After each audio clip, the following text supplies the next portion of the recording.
আসসালামু আলাইকুম রহমতুল্লাহি বারাকাতুহু। এটা আমার আরেকটা ছোট্ট বাগান। বাগানে যে পোলাবেনটা ঢুকে জন্য বাইন্দা রাখি।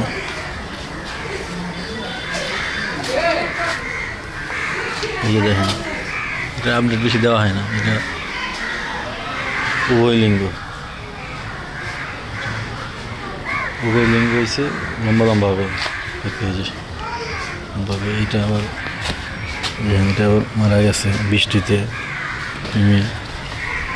এই যে এটা আমরা ঢাকা থেকে ফেরত থেকে আনছিলাম, এটা বিচি দিলে অনেক পেঁপে ধরছে, অনেক পেঁপে। এটা একটা এই যে কাঁচা খাইছিলাম, দু একটা কাঁচা তো মিষ্টি লাগে, পাতলা তো মনে হয় অনেক মিষ্টি হইব। এটা আর এটা একই জাত।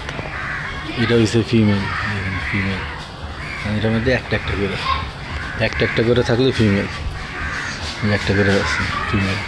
আর এটা হচ্ছে গিয়ে উভয়লিঙ্গগুলির মধ্যে ফলন বেশি হয়।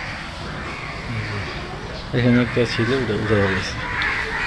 এটাও ফিমেল, এখানে যে একটা, যেখানে থাকবে একটা থাকবে। এই যে একটা, এই যে এটাও ফিমেল। এটা রেখে লাভ নেই, পটি দিয়ে বাঁধিয়ে দিচ্ছি। ফিমেল এবার মানে পেঁপে খাওয়া যাবে।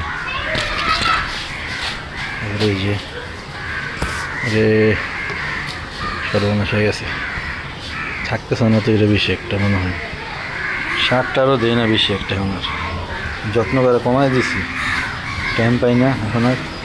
ওরে যে এটা অনেক চেষ্টা করছি এটার বাঁচাইতে। বিক্রম জাতের,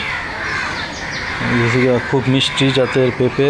নর্মালি একটা পেঁপে আছে না, যে খাওয়ার পরও কিন্তু একটা তিতা লাগা থাকে জিহ্বা গলা পর্যন্ত, কিন্তু এই জাতের পেঁপেটা খাইছি আমি, খাইয়ে বিচি লাগাইছি।